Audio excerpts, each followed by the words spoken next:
বৃহস্পতিবার পবিত্র রাতে কেউ যদি এই দোয়াটি 100 বার পরে কোনো দিন পৃথিবীর কোনো মানুষের কাছে তার হাত পাততে হবে না, পৃথিবীর সব কিছু তার পায়ের নিচে আল্লাহ হাজির করে দিবেন। দারিদ্রতা থেকে মুক্তি দান করবেন, বিপদ আপদ থেকে মুক্তি দান করবেন, তার সম্মানকে সুউচ্চতা দান করবেন, অসুস্থতা থেকে দূরে রাখবেন, আল্লাহর অশেষ দয়া ও রহম তাকে দান করে দিবেন। সুবহানাল্লাহ। বৃহস্পতিবার রাত এটি গুরুত্বপূর্ণ রাত। এই রাত সপ্তাহে একদিন আসে।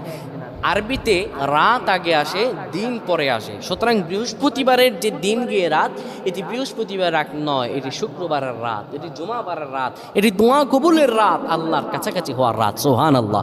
এই বৃহস্পতিবার রাত আল্লাহ তাআলা বান্দার দোয়া কবুল করেন।